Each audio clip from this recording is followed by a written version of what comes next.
Hello and welcome to the Keto Man's Club podcast. We're glad you're here, where each week we talk about men's health and lifestyle. We do so with the foundation of the ketogenic diet and lifestyle. If you don't know what keto is, stick around and you'll find out. The podcast will bring you real, honest fun. Each week we strive to uncover the tips and tricks that you can use in your everyday life to maximize your overall health. Find the clearest path to becoming the best version of yourself that you were meant to be. Hello and welcome to this week's episode of the Keto Man's Club podcast. My name is Chris and I am joined by our usual cast, Jim and Alberto. How's it going, Jim? Well, as we were talking before we came on the air, I am preparing for Dustnadogeddon 2020 this weekend. I have placed wet towels at every door entrance. I have secured 16 months worth of canned goods to prepare for this situation. I haven't really, but it's this crazy Dust Bowl thing that they're saying is coming up from some desert or something. And it's like, I don't care. Just put some killer bees in it and make sure they have COVID and we're fine. So I'm great. I really try to be positive. Every week we do this show. I really, really do. But sometimes it's like, screw it. Let's just be honest. Yeah. We So there you go, buddy. How you doing, Chris? Doing good. Keeping busy as always. Alberto, what's going on with you? Oh, all kinds of stuff. I mean, by now, I don't think we've talked about it, but by now the KetoCon presentations have gone live for ticket holders. Mm-hmm. So like mine was in there. You know, I had a couple other guys in there. I bought my first pair of boots, so I think I'm a real Texan now. That was always fun. I always wanted a pair, never owned a pair. Now I own a pair, and now I'm finding reasons to wear pants when it's 100 degrees out because I want to wear my boots.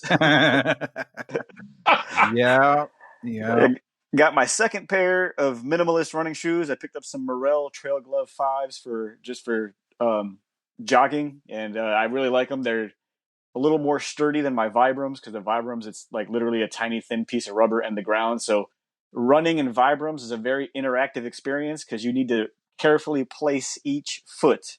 Where these, they're a little more sturdy, so like, you know, I don't got to worry about the little things like sidewalk cracks and stuff like that. Yeah.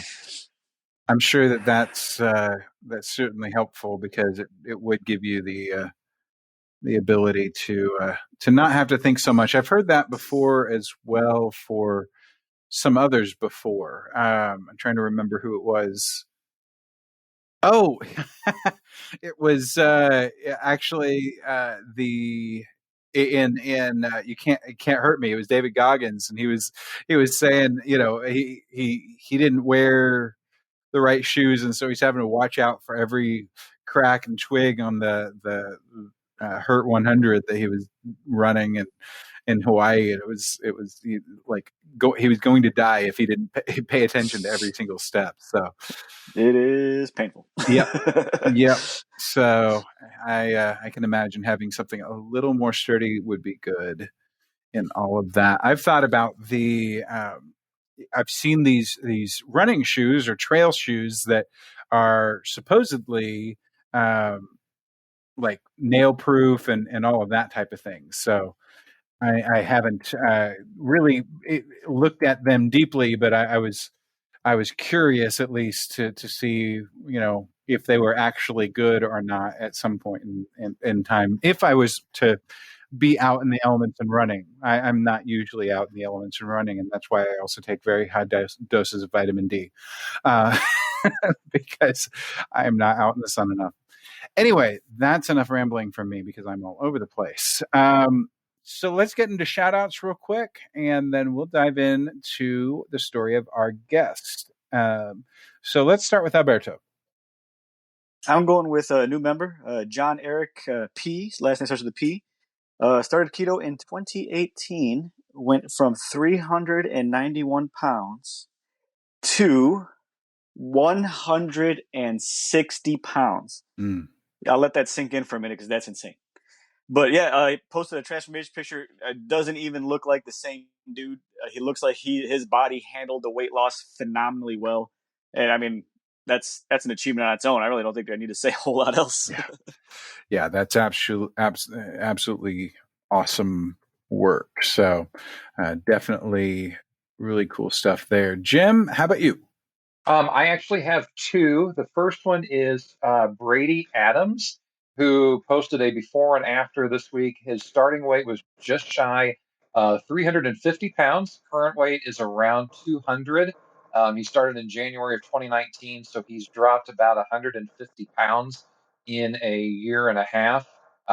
Truly doesn't, you couldn't even tell it's the same guy between the two pictures. Mm-hmm. So and I Brady, I apologize in advance. He is from Canada, but and on his Facebook profile it says he is from Upper Island Cove, Newfoundland and Labrador. Now, I don't know if Labrador and Newfoundland are two different spots or what exactly, but hey, to the Canadians of the Keto Man's Club, you get your shout out there.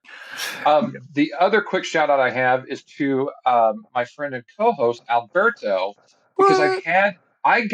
I got real mail a few days ago. Oh, Real mail. I was just talking about that this morning with Yvette. Yeah. So I have not opened this yet. So and I'm on a headset, so I don't know if, and of course, oh, it's a sticky, like you don't have to rip it kind of thing. But anyway, Alberto sent me real mail a couple days ago that is a sticker, if you will, for my car that is freaking the TKMC logo on it. Mm-hmm. Oh, heck yeah. So and and he gave me XOXOXO on the letter. So, our relationship is going to a new level. So, so thank you, Alberto. That is awesome, man. Much appreciated. Oh, you're very welcome. Who's your shout out, Chris? Yeah, my shout out is going to go to Mario Salazar. He posted a Transformation Tuesday post of himself. He's a fairly new member to the main group, and he shows 9 pictures month to month. So it's presumably 9 months from start to finish, or to the last picture. And we even had some internal conversations among some of the guys saying, is that Photoshop? Like, is that real? Because it really is a major transformation for sure. But Mario, he really did. He's doing awesome work for however long it's been. He didn't give any numbers or anything, but the transformation is quite visible, and that's outside or inside, it doesn't really matter. Transformation is transformation, and you can. I want to applaud any of those that we can, because when we take the reins of our lives and make changes, that's awesome. That's it for me. So let's go ahead and welcome our guest today, Devyn Woodle. He has been a member of the group for a while. Welcome to the show. What's up, guys? Thanks for having me. Yeah, absolutely, man. So let's be honest. We've had to be a little hard on you at different times. You're one of the members of Alberto's Alberto and completely blanking out on his David Blake was going to be so mad. David? David's boot camp. I almost had the last name before I had the first name, because I'm just horrible with names. But you were one of the first members in that group, and we've been pretty vocal about that. But you've been around and you've had your struggles, but you've been finding a way to make it, i.e. the keto thing, work for you. So, but let's zoom out a little bit. Let's go ahead and share a little bit about who you are, where you are, how life was growing up, that type of thing, before getting into trying to reclaim your health journey. Yeah, sure. So just to kind of start from the beginning, as a kid, it's kind of humorous to me now, but it wasn't then. It was a serious issue. It didn't matter where I went, whose house I was at, what family member, how long it had been since I had seen them. If they had anything in their pantry that I knew I wasn't supposed to eat, I was going to find a way to get it. And that started around 8 or 10 years old, and just continued to build and build and build and build. And finally, I think I was in middle school. So yeah, my dad, we went to this counselor, and of course my mom has kind of always erred on the side of, we don't We don't need a counselor. We don't need to go to the doctor. Throw some turpentine on it, and everything will be fine. That's kind of how she handled things. So she kind of laughed me out the door with the counselor idea. But my dad, it was something that he was definitely willing to help me pursue. So we went. It was just a one time thing, and he basically just told me that I had issues at home, that I had weird relationship issues with parents, one or both parents, and just a bunch of other stuff that I either don't remember or don't care to go into. So essentially, what came from that was, okay, we thought he had issues with food. Maybe they're not as bad as we thought they were, but still, it's something that we need to work through. So at that point, it just became whenever I was my mom had primary custody. She cooked every night, home cooked meal, mashed potatoes, corn, macaroni and cheese, that kind of stuff, quick, easy weekday meals. That's kind of what I grew up on. I failed to mention that I'm in the southeastern part of the United States. I live in Vidalia, Georgia. If you guys are familiar with the Vidalia sweet onion, that's where I'm at. That's about the only thing Vidalia is known for. There's not much else here. So anyway, fast forward a little bit. Now I'm in high school. I'm creeping up on 300 pounds. I carry it well. I was a really good sax player back in grade school, and that took up most of my time. And that kind of became who I was. That was my personality. Whenever people heard my name, they just kind of associated that with the band and with saxophone, and I took a lot of pride in that. So that was kind of the forefront, and that was always the excuse, to not being active. I never did sports because I always did band. So instead of kids that would go out and play flag football on weekends, Devyn was in his room practicing saxophone, and I would not change that for the world, because that music is a big part of my life. But I say that to say it gave me an excuse to sit on my butt for 4 hours straight while other kids, some kids play video games, but that was my video game. That was the thing that got me, to sit inside and kind of drown out the world. And it was good in some ways, but in a lot of ways it was not. So when I graduated high school, I was about 300 pounds. 3 days after I graduated, I moved to college, got a full-ride scholarship to go to nursing school, got in on my first shot. But it was my first time living alone outside of my parents' home. And I was a goody two-shoes growing up. I didn't do anything, didn't drink, didn't smoke. And I didn't hang out with people that did because I was too worried about my potential career in music. And so anyway, so I got out on my own. I started drinking. I started partying. I was offered things that I'd never been offered before. And so I was in situations that I'd never been in before, and I didn't know how to deal with these situations because it was kind of a culture shock, if you will.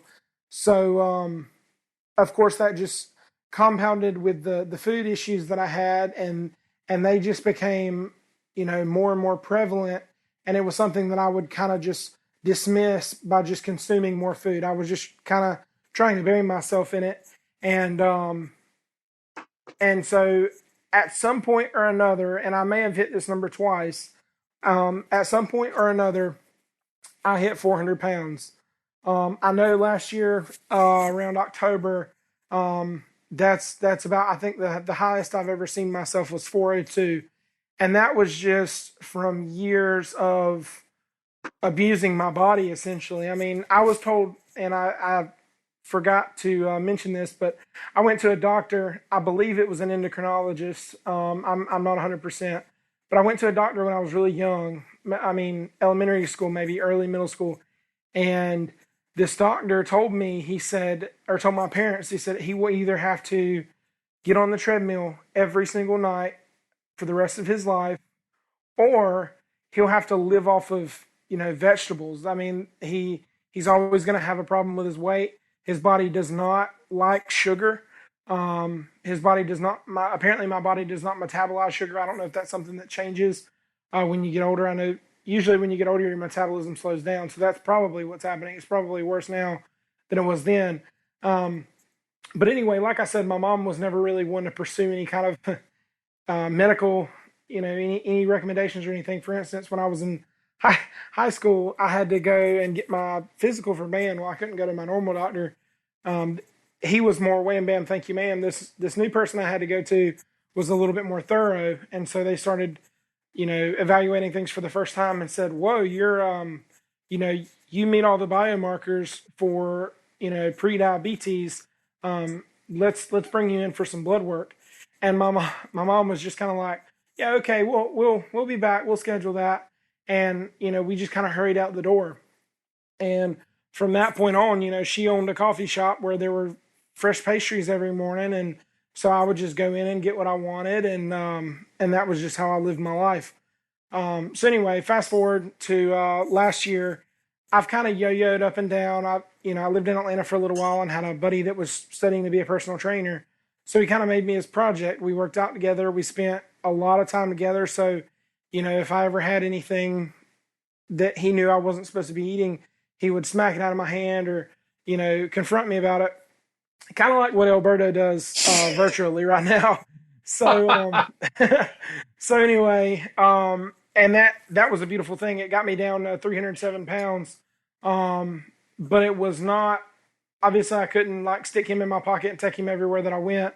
I guess for the right amount of money, I probably could have, but, anyway, so I ended up moving back home and put on a lot of that weight. I was kind of in a sedentary role, within a school system. And, as a paraprofessional, I wasn't on my feet a whole lot and just ballooned back up and kind of bounced from job to job, over the last year or two.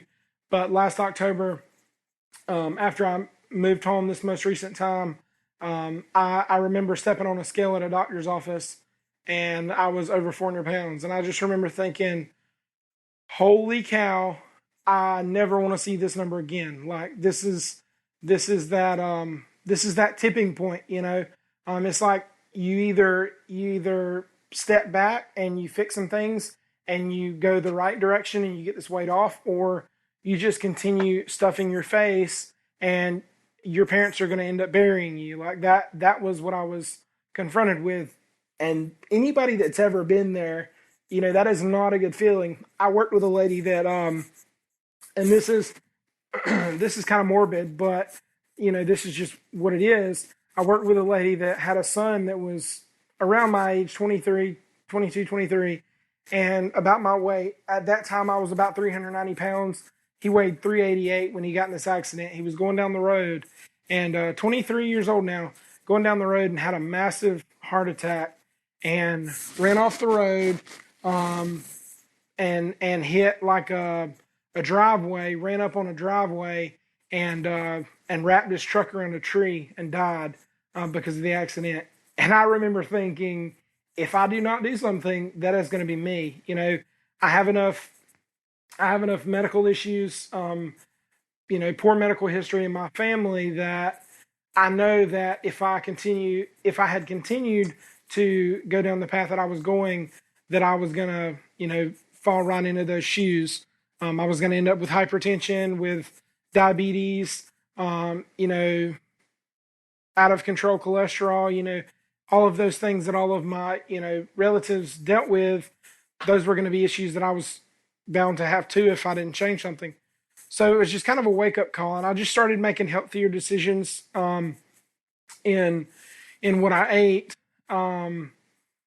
Honestly, just really started eating less. I cut out all extra sugars, the muffins and pastries and stuff that I would eat at the coffee shop.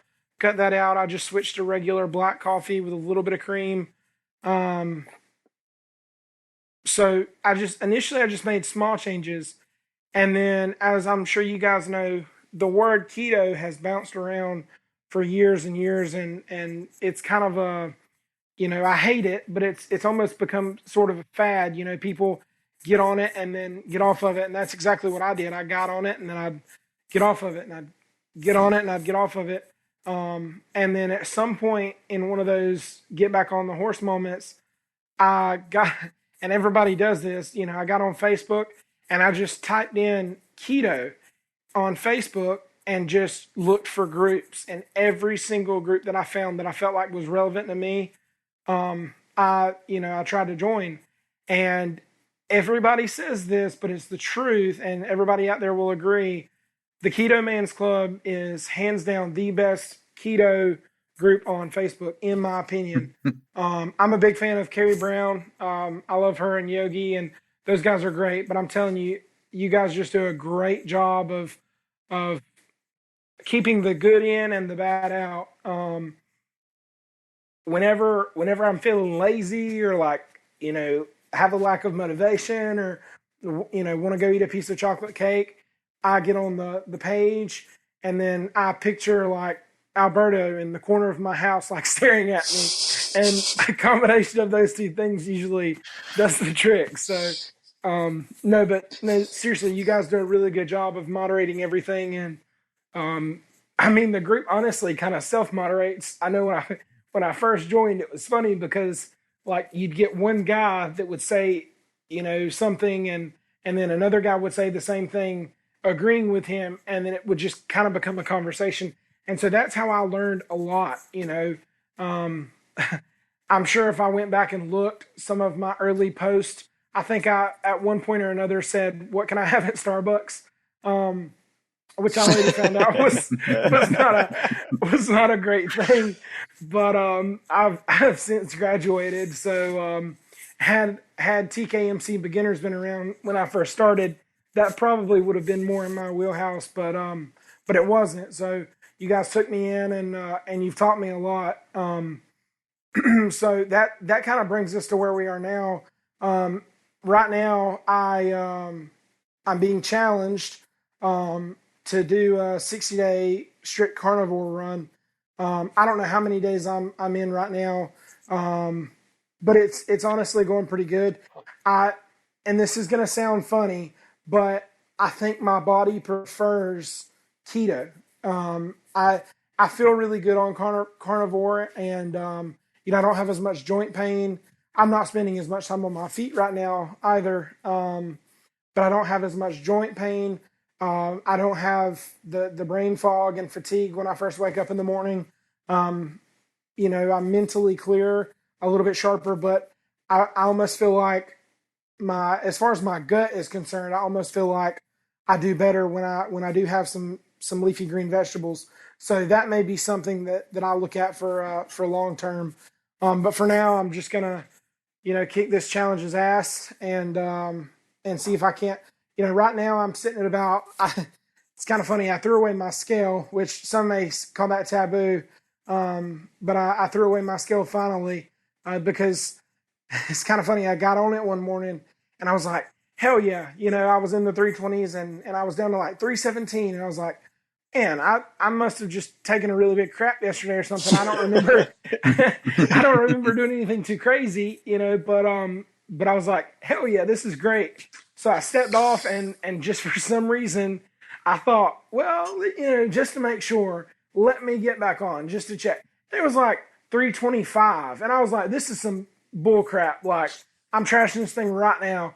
And truth be told, I still kept it for 2 days, and then I was like, you know what, I need to throw it away. So I tossed it in the trash can, and I haven't really weighed myself since. If I had to guess, I would say that I'm hovering around 320, 325, somewhere around there.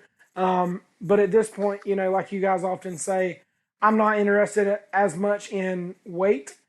Even though I'm chasing 299 right now, I'm not interested as much in that as I am overall optimal health. I don't know what my goal weight is. My dad's a big guy. He's 6'2", 220.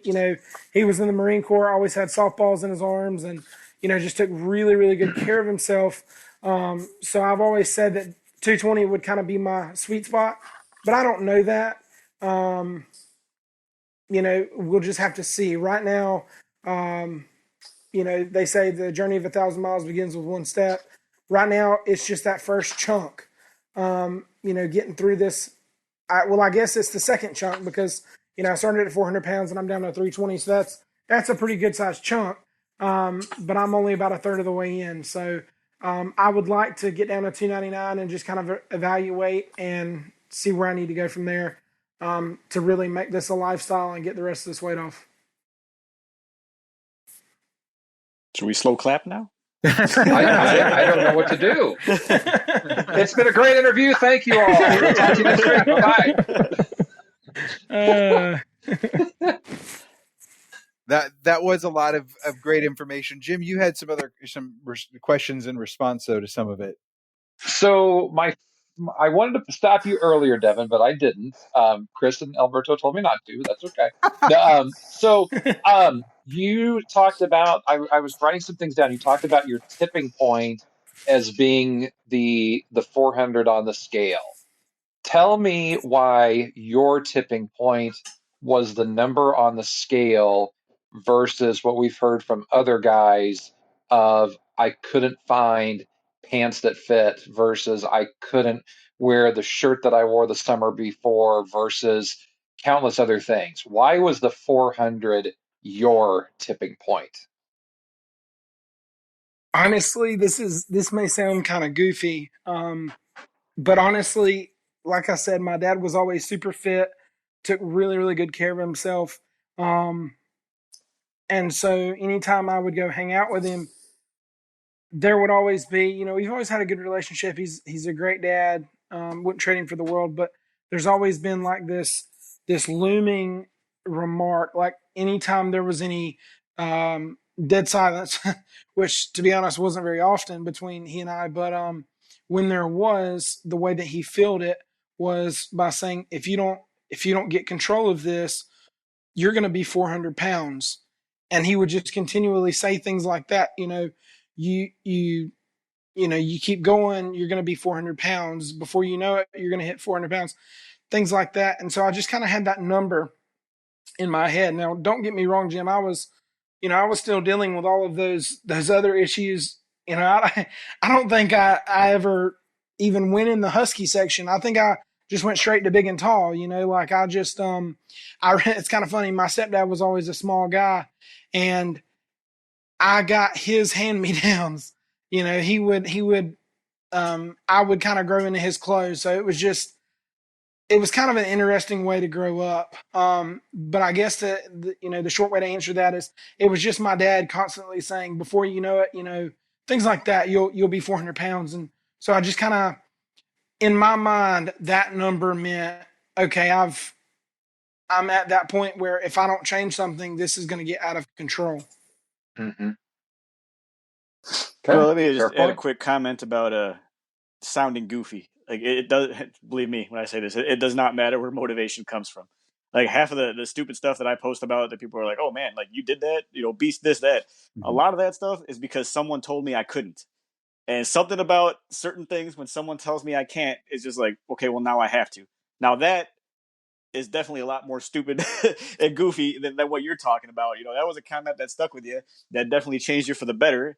I have a tendency of doing things that I could potentially injure myself pretty good just because someone had said something that kind of sticks in my brain. So you're on the right track, man. You got to find any little detail it takes that's going to drive you forward and keep rocking. And if that's what it took, it's not goofy at all. Yeah. Yeah. And I want to say too, like, I would always be really upset with my dad in the moment. Because it was just like, it just felt like, okay, he's calling me fat. Like that's what he's saying. But what he was really saying was, hey, I care about you. I want you to live a long time.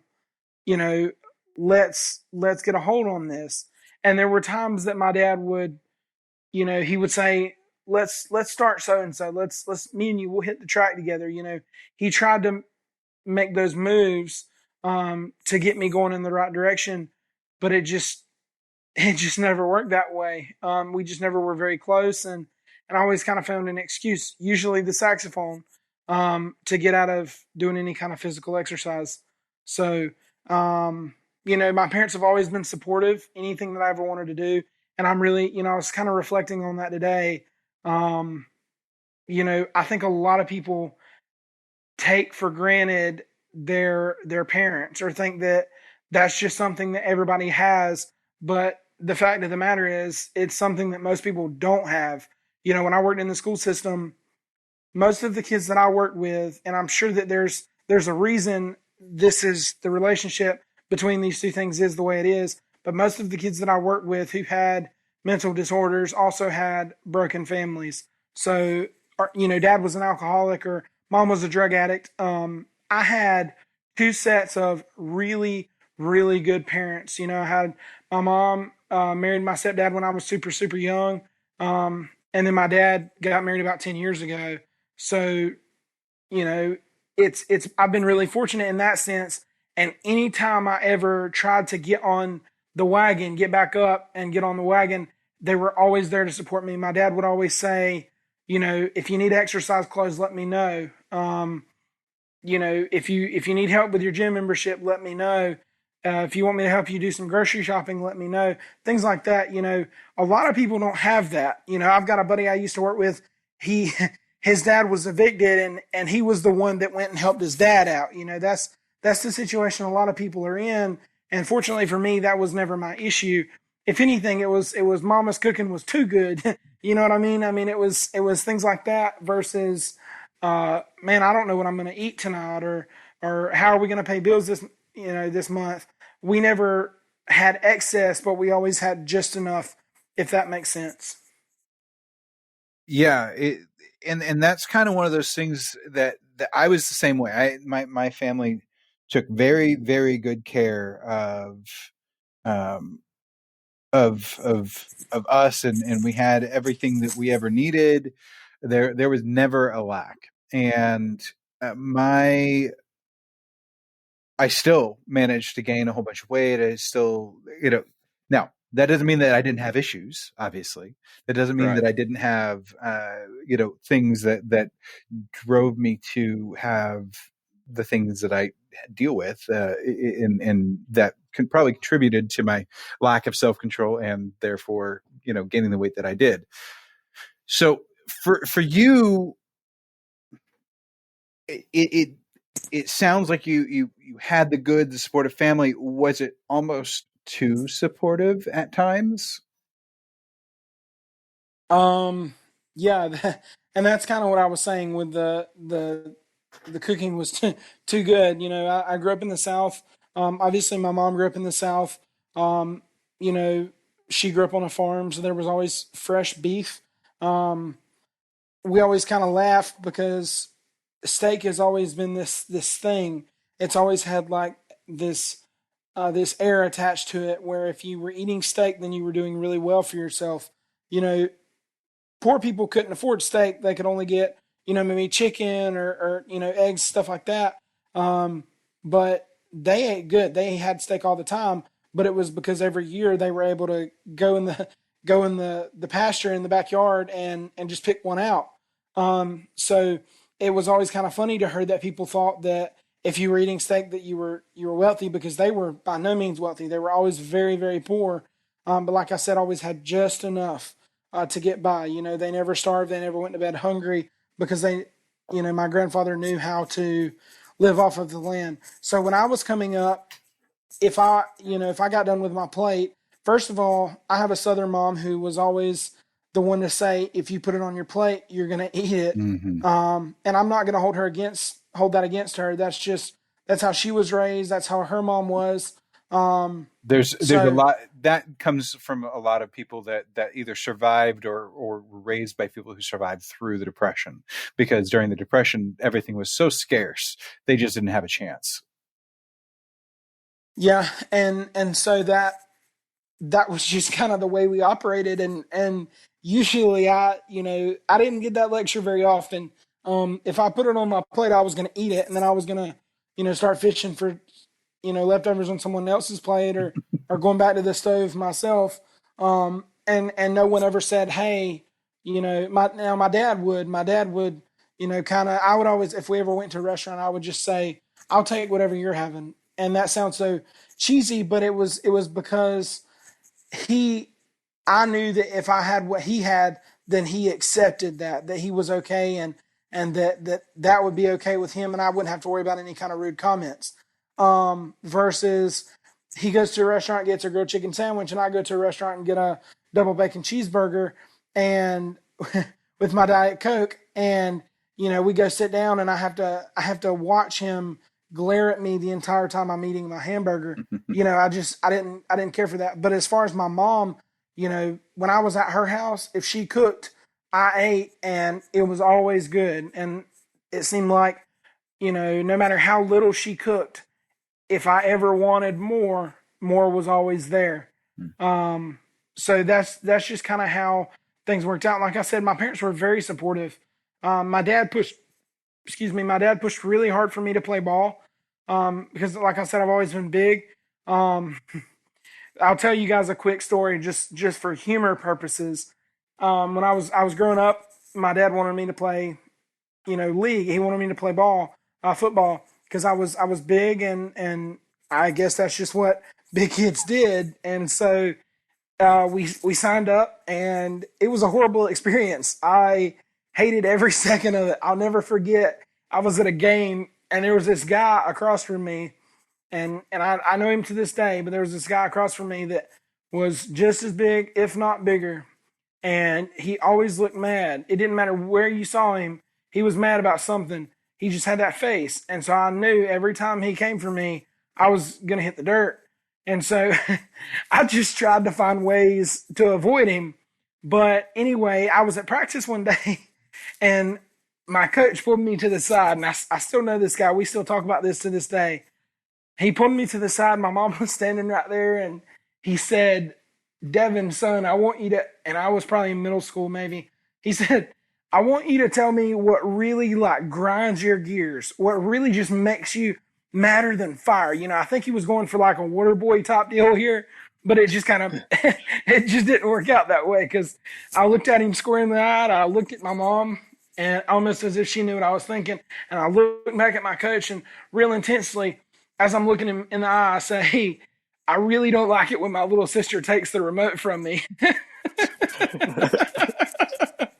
So, so he patted me on the shoulder, and he said, "You just go play ball, boy." And that's exactly what I did. I finished out that season, and I tried to stay away from that guy across the line from me, and I made it through. But I say all that to say, yes, my parents were very supportive, but when it came to doing something, if I started it, I was going to finish it. There was no, you don't pay the rec league fees and then decide halfway through the first month that you're not going to do it anymore. No, Mama's done wrote that check. You're going to finish the season out. That's just how that works, and that's how I was raised. So I always had a lot of support from my family. I had piano lessons once a week for 3 years, 5 years, and that was $100 a month that my mom invested in me. So, I always had really, really supportive parents. Wouldn't change that for the world.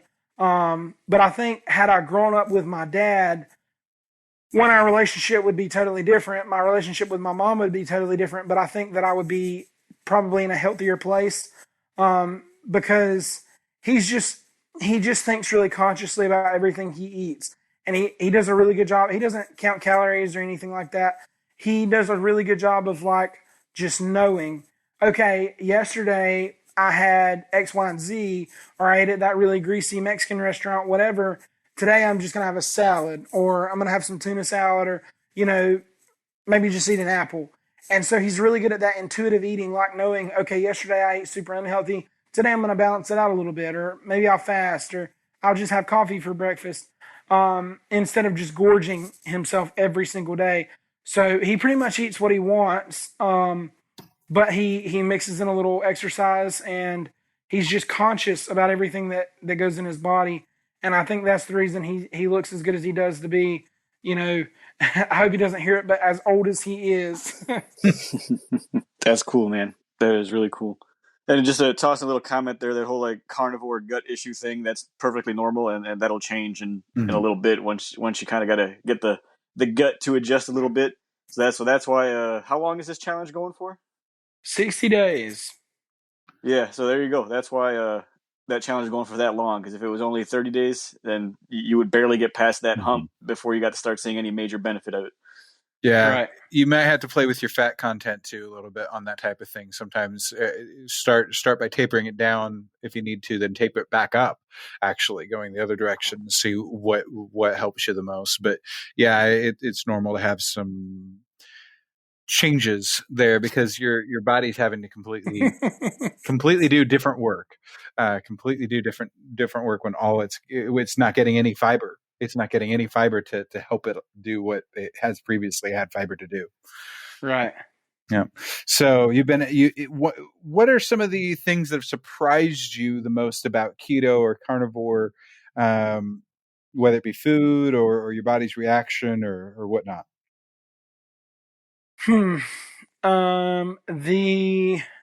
Let's see. So Alberto will appreciate this. I found out that no matter how much or how often I eat ribeye steak, it always tastes just as good. Like always. It doesn't even matter. Like I can burn the ever loving out of it and it still tastes good. Like I don't know how no other food is like that. You know, if you burn anything else. I mean, some people, I have a customer at Rialto that he prefers like burnt filet. And I think he's a psychopath, but that's his preference, you know? Yeah, keep away from that guy. Yeah. So, those are not people that you want to be friends with. But for me,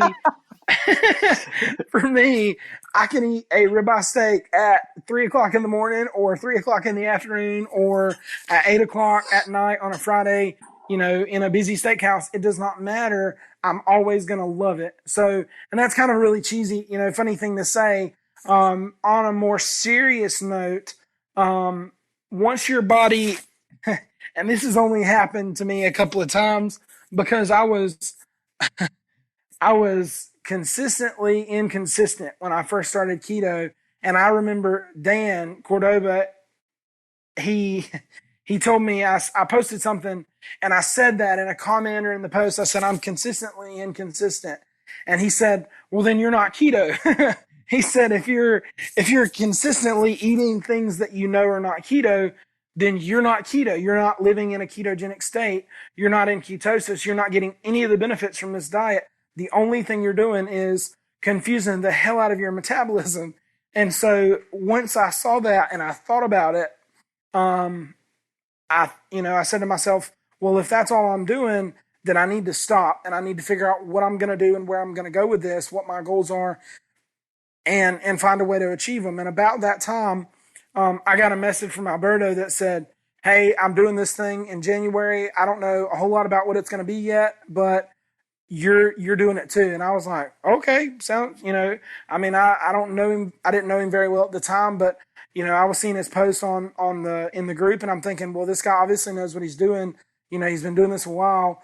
And so that ended up being a really good thing. I think I went from 385 at the beginning of the year to about 335, 340. So right at, you know, 45, 50 pounds lost in, you know, just the 2 or 3 months that we did that. So that was a really cool experience. And it also taught me, the importance of accountability. And, you know, I think that is the other really cool thing that I like about keto. I was telling somebody the other day, I just call you guys my friends. Like I don't say my Facebook friends.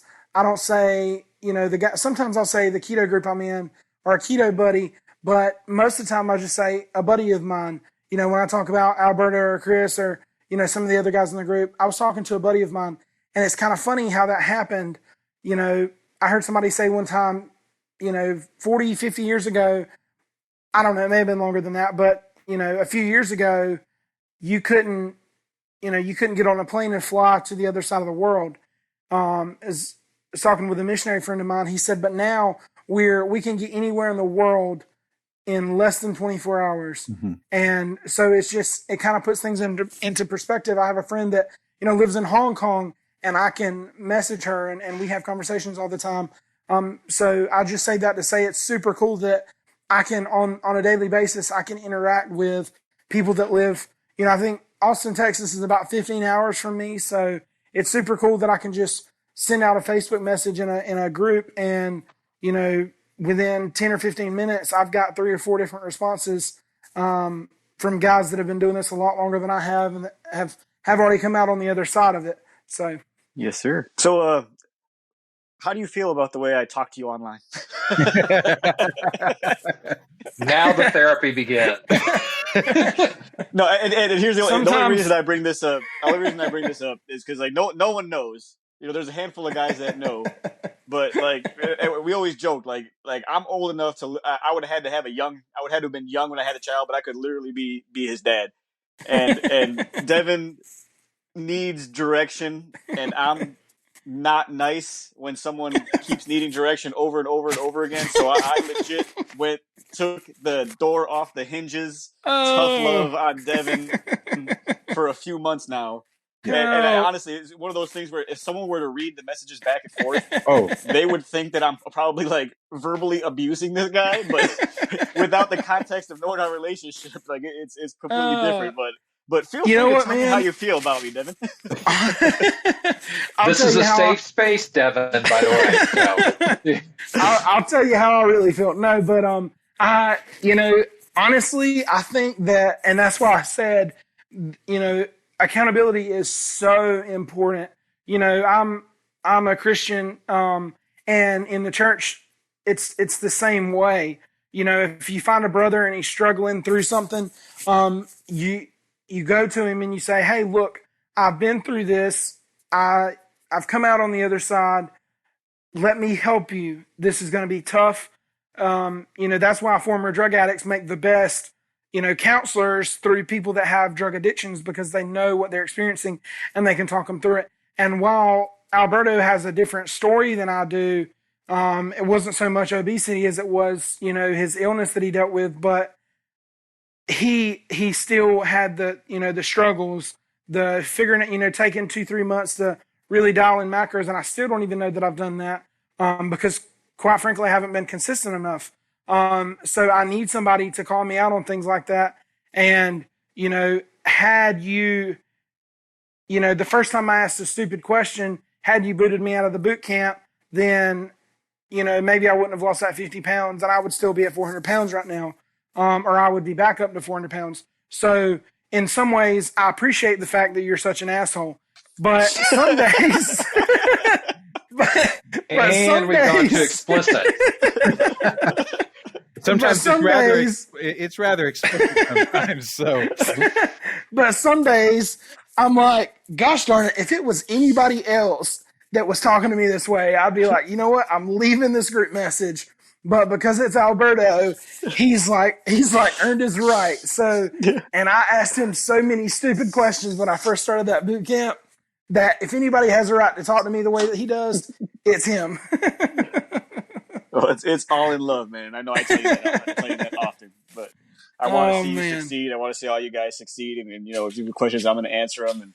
And sometimes some people need to be a little more direct, and you tend to respond to it well. I mean, if I was legitimately hurting your feelings, I would definitely tone it back a few notches. But obviously, you can take it and you snap right back at me, so it works. Well, and that's kind of the funny thing too. I know Chris, you mentioned David Goggins. Mm-hmm. So I recently purchased the audiobook, and for all of you guys or gals that are listening to this, I highly recommend David Goggins' audiobook. You got to get the audiobook because there's so much stuff, like stuff that he went through that he doesn't talk about in the book, that he talks about between chapters. Kind of does it like an audiobook and kind of a podcast. So it's super dope. So any of you guys, I'm just going to plug that real fast. I'm not getting a kickback or anything. That would be cool though.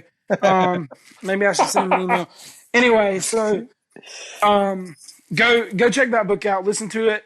Find you some free time and just relax and listen to that dude's story. Yeah, I consumed that book in about a week, maybe a week and a half of quote off time, which I don't have much of. So it's not the longest book in the world. And I absolutely agree. The fact that his ghostwriter and him sit down in between and sometimes in the middle of a chapter, the ghostwriter just says, "Hey, wait, we've got to stop here for a second and talk about this." Yeah. And when they they relive some of that experience and hash it out and kind of dig a little bit deeper into certain things. And it's really instructional. It really lets you get into David's head. And the man is a beast, but he's a beast because he chose to be. He chose the path of least resistance and to master himself and to build up the callus of the mind. And those are all things that I'm like, okay, I'm going to have to read that 50 more times to really, truly get it all. But yeah, same. I'm starting to see where I need to work. And there's, and I heard somebody say one time that there's two types of people in this world. There's thinkers and there's doers. Mm-hmm. I'm a thinker. Alberto is a doer. That I'm not calling you dumb. I'm just saying that, there's people that think and there's people that do. I usually think, and if I do, I usually do it before I think. So usually it doesn't work out anyway. But I say all that to say I mentioned David Goggins because the style that he used in that book was not for the faint of heart. When he wrote that, he wasn't talking to like 14-year-old little girls. He was talking to the kid that, didn't think that he had much future. He was talking to, the kid that just got into a fight with his mom, or, the kid that gets abused by his dad. Those are the people that he was talking to. But the way that he shared his message just resonated with me. So I almost think that I'm the type of person that needs somebody to get in my face and say, look, this is what you're doing and this is what you need to do. Why aren't you doing something that's going to bring you closer to where you want to be? And so that's kind of the question that I have to ask myself every day. Okay, is this XYZ, is it worth it? I legitimately, you guys think I'm playing, but during that boot camp, I legitimately had like Alberto's voice in my ear. Like whenever I was going to eat something that I knew I wasn't allowed to eat, I'm like, dang, I got to track this. And then when I send him my screenshot, I'm going to have to like position the camera so that he can't see that, I ate X, Y, and Z. Little things like that. It was just like, you know what? I'm not even going to go through the trouble. It's not worth eating if it's not worth tracking. So I just started to avoid those things. And I mean, I'm not going to sit here and tell you there's guys that, do jicama and potatoes and, keto desserts and keto ice cream, and rubber's great. I love it. But, sometimes you just want the real thing. Sometimes I just want to load up on French fries because that's my weakness. But I know that the next day, I'm going to feel like garbage. My body is going to be confused. My metabolism is going to be confused, wanting to know, hey, what's up? And it's almost like you wake up after a night of heavy drinking. It's the same, you feel the same way. So it's just, I think it all kind of worked out the way that he and I address each other. It just kind of works. I'm not, by no means am I soft spoken. Obviously there haven't been many gaps in the conversation. So I don't mind, I don't mind talking, and I don't mind telling people how I feel. But I'm not the, hey, this is what's going to happen. We're going to do it. And that's just it. That's just not the type of person that I am. When I decide that I'm going to do something, I find a bunch of reasons to do it, and then I find a bunch of reasons not to do it, and then I just kind of mull it over. And then as soon as I find an excuse not to do it, or I find something that I think may be better, then that's what I go to. So I've just kind of always bounced around so much that I use that as an excuse, because one of the key components to weight loss, I believe, is consistency. And that's one of the things that Dan and Alberto and a bunch of you guys have kind of preached at me, or to me, rather, since I've been in the group. Like, you have to be consistent. You have to do the day in and day out crap. You have to drink, plenty of salt water. You have to get your electrolytes in. You've got to take your supplements. Get in the red meat, stuff like that. The things that you have to do day in and day out. That's where the success comes from. Does it feel good to put 2 hours in the gym, or to hike to the gym and or work to the gym and work out and then work back, heck yeah, it feels good. And I love it and I feel great afterwards. But you know, when I really feel good is when I crush that workout and then I come back and I eat a steak. And I think, you know, this is going to get me one step closer to where I really know that I want to be. So, yeah, that's kind of where I'm at with it. So tell us a little bit about, especially now that you're doing this carnivore challenge, kind of recount for us the last day or two of what you've been eating and what you're finding that you like besides the steak, because we know that you like the steak, and well, who doesn't? But Sure. yeah, go ahead and go through some of that. So if I was to give you guys like a favorite meal, it would, without a shadow of a doubt, if I couldn't say steak, it would be, so I have an air fryer. I do air fried, boneless, skinless chicken thighs, and I season them. And I think Brett knows about the seasoning. I think Chris, you've used it a time or two too. Is slap your mama seasoning. It's a Cajun seasoning, and there's like 6 ingredients, and they're all keto friendly. There's no sugar or anything. It's kind of a no BS seasoning, and it's good if you like Cajun stuff. And I love Cajun food. I love spice. So I season these chicken thighs up really, really liberally with the seasoning, and then I throw them in the air fryer for about 20 minutes or so, and I just cook them until they're 165 or whatever it is. So that's a good one. Now I'll tear up some chicken wings. I try not to do that too often,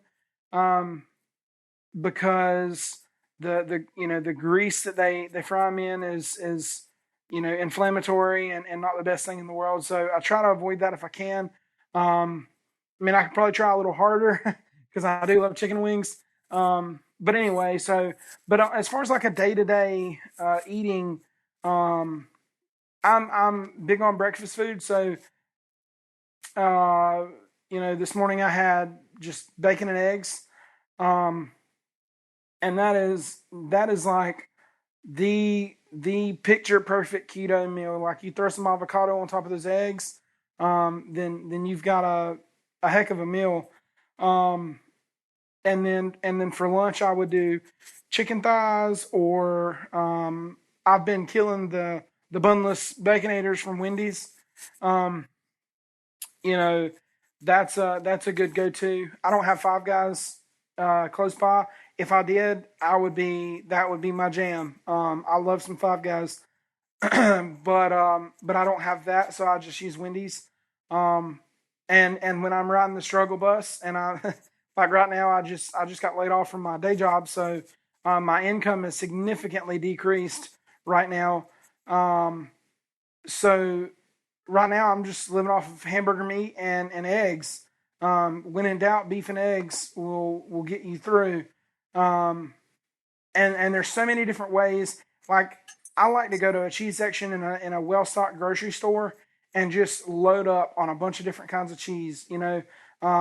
Smoked Gouda. I found a bacon Gouda, habanero, pepper jack.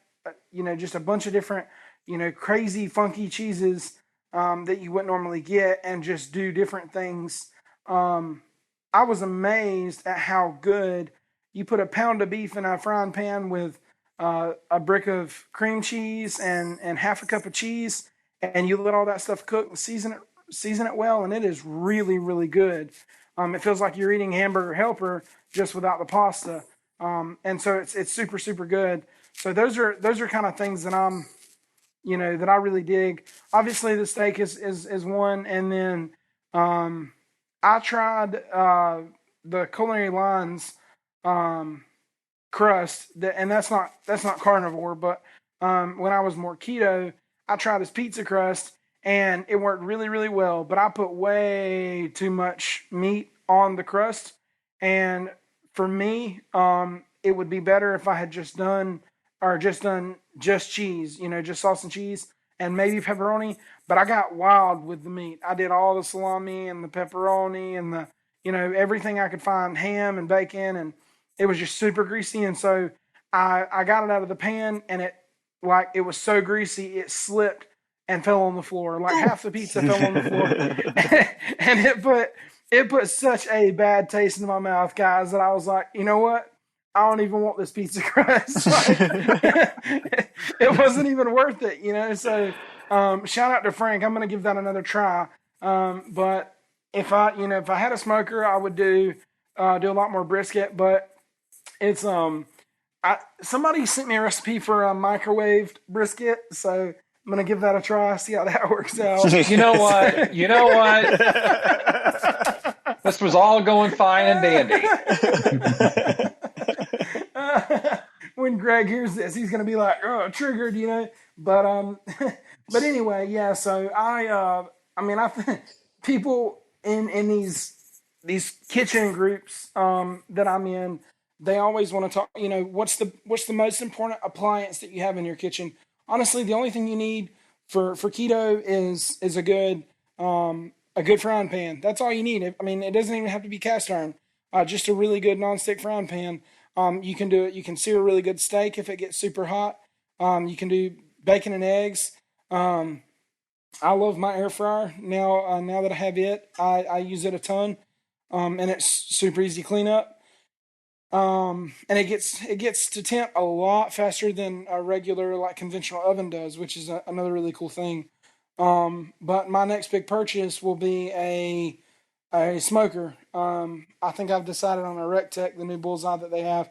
So, or the Green Mountain, whatever the model is that Berto has.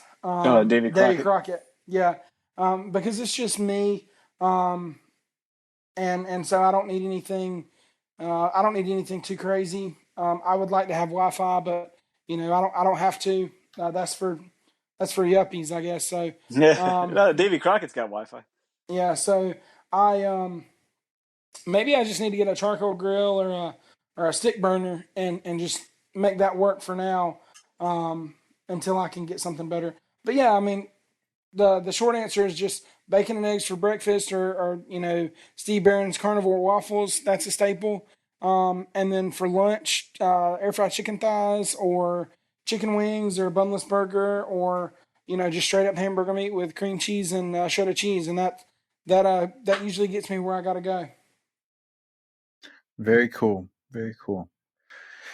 Well, so let's we're going to start winding down here. It's been good digging deep into all of this with you a little more than what we've already talked about, between us previously.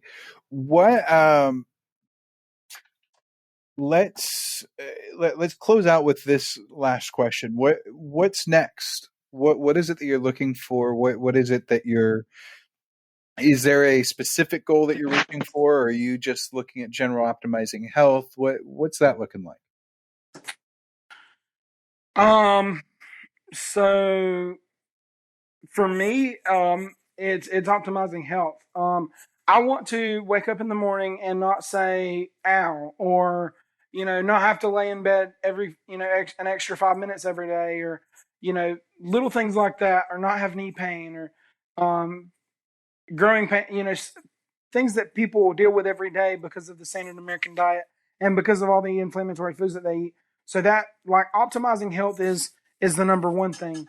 The number two thing is finding a way to make this a sustainable lifestyle. And what that looks like for me, because I think a lot of times, people in this keto sphere, if you want to call it that, it's a lot of people are shoving it down your throat, my way or the highway, and I don't think that's fair. I think that kind of gives us a bad rap as a community, and so I try to avoid that. And if like recently, I had a guy send me a message and say, "Hey, tell me about this diet you're on," and I said, "Hey, I'm not really qualified to teach you a lot."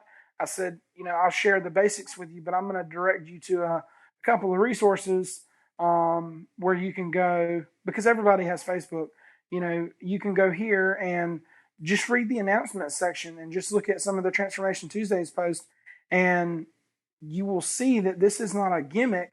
This is not a fad. This isn't something you try for 3 months and go back to where you were before. This is a lifestyle change. And so for me in this, especially after I get done with this challenge, because the goal right now is just weight loss. I want optimal health, but ultimately, if I'm being honest with myself and I'm being honest with you guys, I want to be lighter. I want to be under 300 pounds because I haven't been there in 6 years. So, I just want to get healthier. We'll see what that looks like. Like I said, I don't know what my, quote unquote goal weight is right now. Other than under 300 pounds, there will probably be tiers. Well, I don't have a weight. I don't have a scale now. But I would imagine that there will be tiers when I'm at 299, just because it's been so long, and because that's kind of been my, some of the guys in the group will say their Achilles heel. I've heard it put that way before. So that's kind of where I'm at right now. That and just trying to figure out just how much steak I can consume in a 24-hour period of time. So, life is good right now. Absolutely. And I think that it's important to identify or point out that at the weight and the condition that you're in currently, losing weight is absolutely a part of being healthy, because there's only so much that our bodies are designed to carry around with us. And so when you're extremely heavy, you are damaging the rest of your body or making it that much harder for it to maintain its overall health. So I think losing weight is absolutely part of that. But the way that you pursue that, and this is your mindset, and I want to encourage anybody else to think of it, is the weight will happen if you line up the other things. If you work on consuming the right foods that fuel your body in the right way, and enough of the food. I saw a comment in our beginners group, and the guy's like, I lost 35 pounds, but I got the calories down to 600 pounds and I stopped losing weight. And I going, 600 calories. What did you drink? Water all day, every day? That crazy, that crazy low caloric deficit, that can do just as much harm as it can try to do good. If you're not fasting completely, doing a low caloric, diet is just not the best way. And so your mindset of seeking health by properly fueling your body will almost by default in the end result in you losing weight. And so I'm certain that will happen on its own. And so I appreciate that answer. So that's it for us. I checked with the other guys, and you've done an awesome job of filling us in and sharing your story. Is there anything else that you want to point out before we close things down? No, guys. Again, I just want to shout out the three of you. You guys do a really, really good job of, moderating the group and filtering who comes in and who goes out, or who comes in and who doesn't. So I just want to, thank you guys, first of all. But for the most part, I think we covered everything. Like I said, I have a big mouth. I don't mind talking. And there's been times where I, have been accused of, get this oversharing. I know, hard to believe, right? So, I try not to do any of that. I try not to get too off topic. But yeah, just, thank you guys for letting me come on, giving me an opportunity to share my story, that I may not otherwise have. And maybe this is, this is to be continued. Maybe we'll chat again, and maybe the next time we chat, I'll be on the other side of this challenge and the other side of 300 pounds. And then, the sky's the limit from there. Absolutely. Any other parting shots, Jim, Alberto?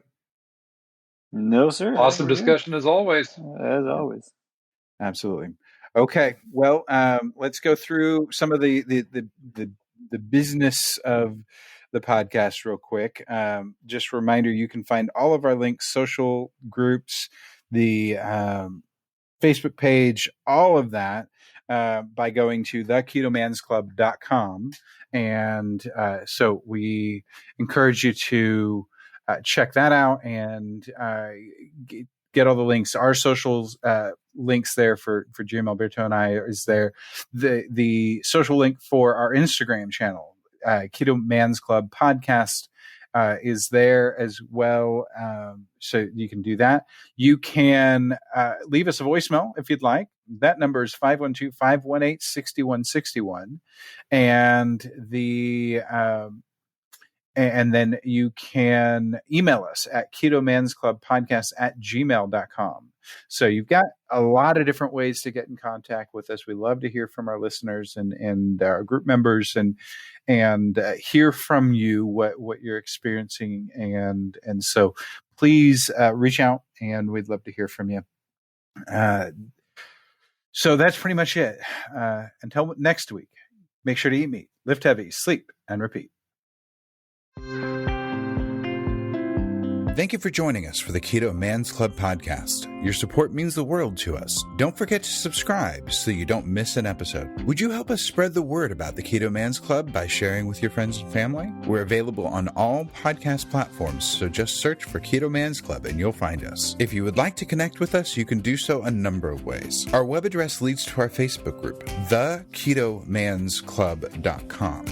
That's TheKetoMansClub.com. You can also follow us on Instagram at Keto Man's Club Podcast. Lastly, if you have any comments or questions, feel free to reach out via email to ketomansclubpodcast@gmail.com. Thank you again for joining us today, and we look forward to hanging out with you again next week.